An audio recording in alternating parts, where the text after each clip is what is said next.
Shalom, bien-aimés frères et sœurs dans le Seigneur. Jeudi 19 décembre 2019.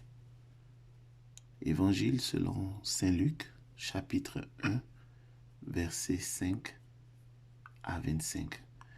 Nous nous focaliserons essentiellement sur les versets 16, 17 et 20, où l'ange prononce des paroles. Jean-Baptiste hérite de la mission de conversion de Lévi, de son ancêtre Lévi. Vous vous souvenez, dans l'Ancien Testament, justement, les Lévis étaient les prêtres. Les Lévis étaient ceux qui étaient au service du tabernacle. Ils servaient l'Éternel.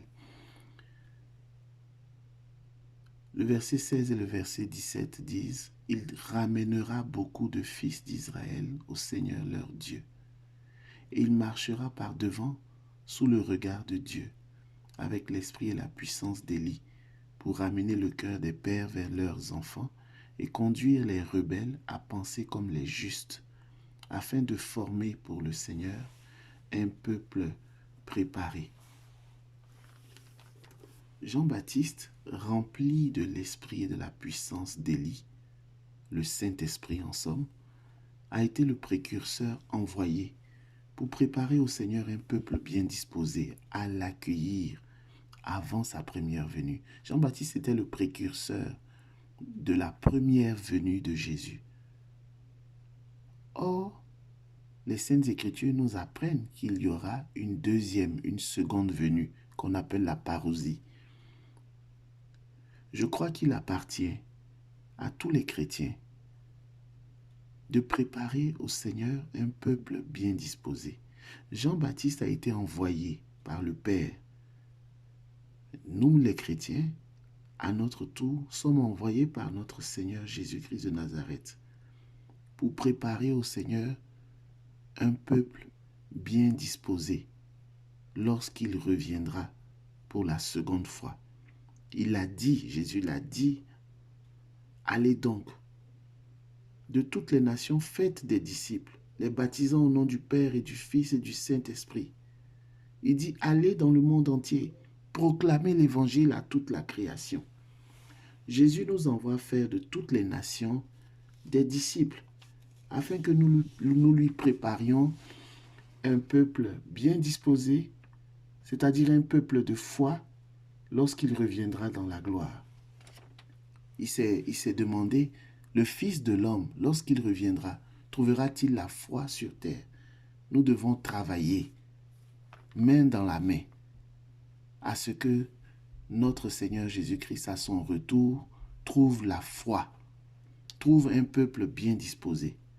L'ange Gabriel dit un peu plus loin au verset 20 à Zacharie, qu'il vient de réduire au silence.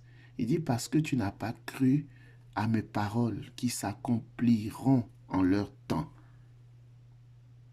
Bien-aimés frères et sœurs dans le Seigneur, la parole de Dieu s'accomplit toujours. L'ange prononce les paroles de Dieu. Jésus-Christ de Nazareth a prononcé les paroles de Dieu. Les prêtres, les pasteurs prononcent, parlent de la part de Dieu. La parole de Dieu, au-delà même de la personne qui la prononce, est un trésor. L'apôtre Paul dit, nous portons des trésors dans des vases d'argile. Ne regardons pas à la personne, mais regardons la parole de Dieu. Elle s'accomplit toujours. Le ciel et la terre passeront, mais les paroles de Dieu, la parole de Dieu ne passera jamais. Aujourd'hui, bien-aimé dans le Seigneur, choisis de bâtir ta vie sur ce qui est éternel, sur ce qui est stable, sur ce qui ne vacille pas, sur ce qui ne chancelle pas, c'est-à-dire la parole de Dieu, qui ne passera jamais, qui s'accomplira en son temps. Que la paix du Seigneur soit avec toi. Que la grâce de notre Seigneur Jésus-Christ de Nazareth soit ton partage. Que la personne du Saint-Esprit donne à ton cœur un élan nouveau. Dévore tes pensées. Que le zèle de sa maison te dévore. Dévore tes pensées, dévore ton corps, dévore tout ce que tu fais.